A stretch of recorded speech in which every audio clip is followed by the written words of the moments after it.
ஆகையால் தாயும் மகாதேவரின் கடைசி நோக்கத்தை ஏற்றுக்கொண்டுள்ளார்கள்.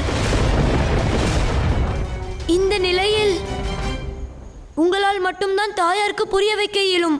இது அவ்வளவு சுலபமல்ல. இங்கு குமாரி மகாதேவரை பார்ப்பதற்காக காத்து கொண்டிருக்கிறார்கள். ஆகையால் மகாதேவரோ குமாரியை பார்ப்பதற்காக கைலாயத்திலிருந்து வந்து கொண்டிருக்கிறார்.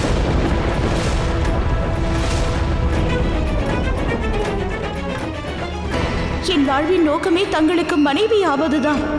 காட்சி அடையுங்கள் மகாதேவா. என்ன? ஆம், குமாரி தனது மன உறுதியால் மகாதேவரை அழைத்திருக்கிறார். அதனால் மகாதேவரும் இங்கு வந்து கொண்டிருக்கிறார். மகாதேவரும் குமாரியும் சந்தித்தால், அவர்களின் திருமணம் நடந்தால் குமாரி குமாரியாக இருக்க மாட்டார்கள். அதன் பின்னர் அவர்களுக்கு பானாசுரனை அழிப்பதில் வெற்றி கிடைக்காது.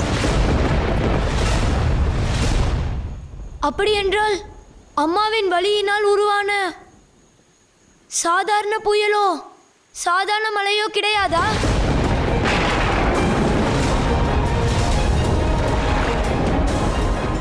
இந்த இயற்கையின் உருவமாக குமாரி இருக்கிறார் என்பது அவர்களுக்கு தெரியவில்லை.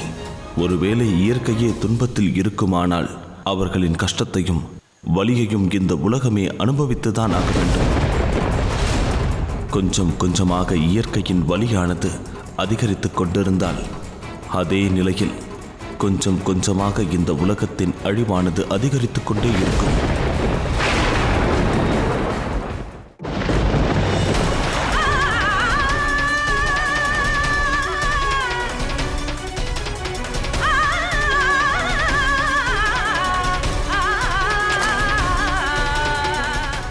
எனக்கு தாங்கள் காட்சி அளிக்க வேண்டும் மகாதேவா. அதுவரையில் நான் இந்த மண்ணில் உங்களை உருவாக்குவேன். நீங்கள் இங்கு வந்துதான் ஆக வேண்டும் மகாதேவா.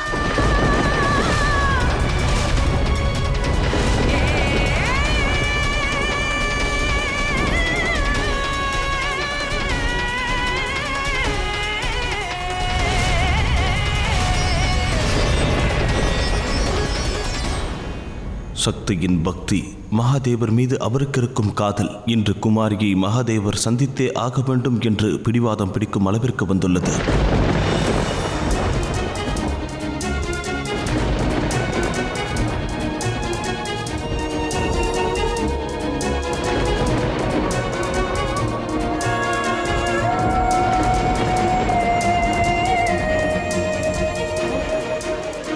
இது என்ன விசித்திர வேதனை மகாதேவா. இதுவரை எனது வாழ்க்கையில் இந்த சிவலிங்கத்தை பார்ப்பதற்காக நான் கோயிலுக்குள் சென்றதில்லையோ, அந்த காலச்சக்கரம் என்னையே என்ற லிங்கத்தை செய்ய வைத்திருக்கிறது. இன்று இந்த சிவலிங்கத்தை நான் முழு மனதோடு முழு பக்தியுடனும் உருவாக்குகிறேன். எந்த கேள்விக்கான பதிலை நான் இன்று வரையில் தேடிக் கொண்டிருந்தேனோ, அந்த பதில் எனக்குள் தான் இருந்திருக்கிறது.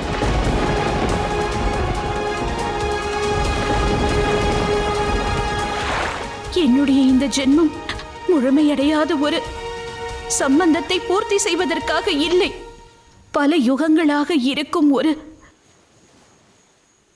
சம்பந்தத்தின் உறவுதான் இது. எனக்குள் உங்களுக்கான பாசமும் பக்தியும் அதிகமாக உள்ளது.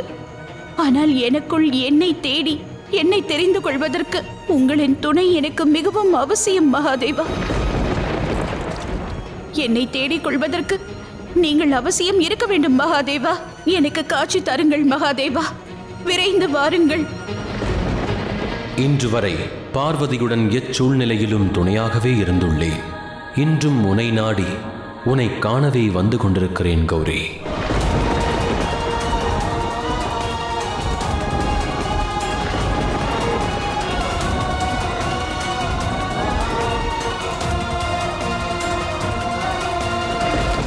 என்ன துர்பாகியம் இது! இன்று சிவன் மற்றும் சக்தியின் சந்திப்பில் பெரும் தடை அவர்களுக்கு நடுவில் நின்று கொண்டிருக்கிறதே. இந்த சூழ்நிலையை பார்க்க வேண்டிய நிலைமை நமக்கு வந்துள்ளது. எங்களை மன்னியுங்கள் நாராயணரே. இதற்கெல்லாம் காரணம் நாங்கள்தான். எங்கள் இருவரால் தான் தாங்கள் இந்த கடினமான சூழ்நிலையை காண வேண்டியதாயிற்று. அதோடு விமலா தேவி முன்பே எங்களை எச்சரிக்கவும் செய்தார்கள். நாங்கள் அதை கேட்ட பின்பும் மறுத்து இங்கு தாயை பார்க்க வராமல் இருந்திருந்தால் இவ்வாறான சூழ்நிலை ஏற்பட்டிருக்காது. ஆனால் எங்களுக்கு கொஞ்சம் கூட இந்த யோசனை வரவில்லை. தாயின் ஆன்மீக வடிவம் விழித்துக்கொண்டு இந்த நிலையை நாங்கள் பார்க்க வேண்டி வரும் என்று நினைக்கவில்லை. இப்பொழுது நாராயணரே, உங்களால் மட்டும்தான் தந்தையார் வருவதை தடுக்க இயலும். தாயார் இந்த சங்கடமான சூழலிலிருந்து விடுபட்டு இந்த நிலையானது மாறும் வரை நான் அந்த பானாசுரனை நிச்சயமாக இங்கு வருவதற்கு நான் அனுமதிக்கவே மாட்டேன்.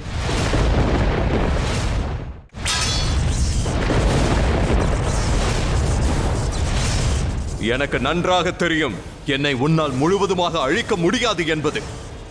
ஆனால் என்னால் உனக்கு அந்த பலியினை தர இயலும்.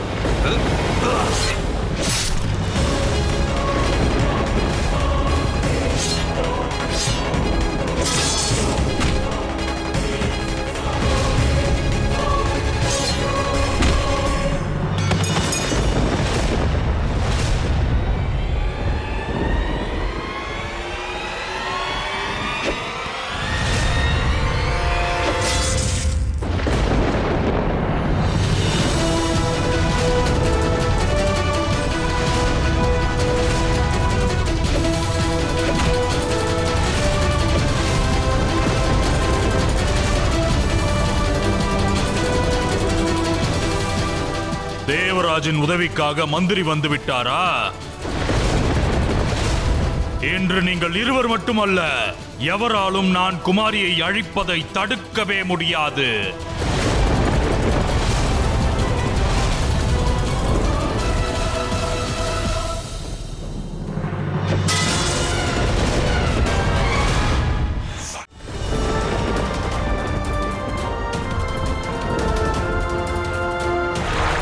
இன்று உலகம் சிவன் மற்றும் சக்தியின் சந்திப்பை மிக வித்தியாசமான ஒரு யாத்திரையாக பார்க்கும். இது காதலுக்கான ஒரு அர்த்தமாக இருக்கும். தன் மனைவியை பார்க்க வேண்டும் என்ற ஏக்கமும் இருக்கும். இதில் தியாகத்தின் வலியும் இருக்கும், காத்திருப்பின் ஆவலும் இருக்கும். கன்னிகுமாரியின் இந்த யாத்திரையை இதன் பின் எப்பொழுதும் மனிதர்களின் நினைவில் நீங்காத இடம் பிடிக்கும்.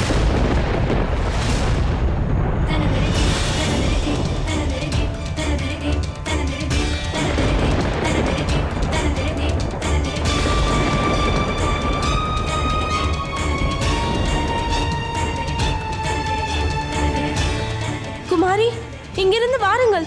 உங்களின் எண்ணம் என்றும் நிறைவேறாது. மேலும் மகாதேவரை மணந்து கொள்ளும் பிடிவாதத்தை மறந்துவிடு குமாரி. இது எனது பிடிவாதம் அல்ல, இது எனது தவம். மகாதேவர் காட்சி அளிக்கும் வரையில் நான் இங்குதான் இருப்பேன். மகாதேவர் எனது தவத்திற்கான பதிலை அளித்துதான் ஆக வேண்டும். எனக்கு உன் பக்தியின் மீதும் பாசத்தின் மீதும் சிறிதளவும் சந்தேகம் இல்லை. ஆனால் இப்பொழுது மகாதேவர் காட்சி அளிப்பார் என்பதில் சந்தேகம் இருக்கிறது. இப்பொழுது என் மனதில் சிறிது கூட சந்தேகமே இல்லை. அவர் எனக்காக வருவார்.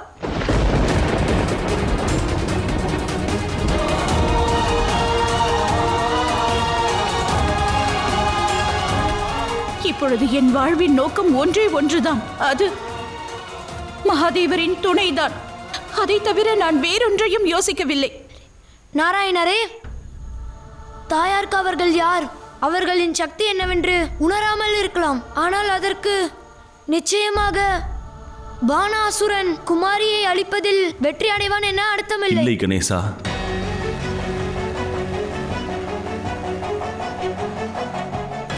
குமாரி ஆன்மீக உருவத்தில் மகா காளியாக இருக்கலாம். அவர்களின் அழிவு சாத்தியமே இல்லை. குமாரியின் சக்தி இன்னும் அதற்குள் அடங்கியுள்ளது. ஆனால் இந்த சக்திகளானது இந்த நேரத்தில் செயல்படாது. நீங்கள் கூறுவதை எல்லாம் வைத்து பார்க்கும் பொழுது எனக்கு ஒன்று தோன்றுகிறது. குமாரியால் ஏற்படும் பானாசுரனின் அழிவு உங்களது விருப்பம் என்று எனக்கு தோன்றுகிறது. சரியாக சொன்னாய் கணேசா. இயற்கைக்கு பெரிய பாதிப்பு வந்துள்ளது. இதுவே என் கவலைக்கான காரணம். இயற்கையானது இப்படியே பாதித்துக் கொண்டிருந்தால் இந்த உலகத்தில் பிரளயம் வந்து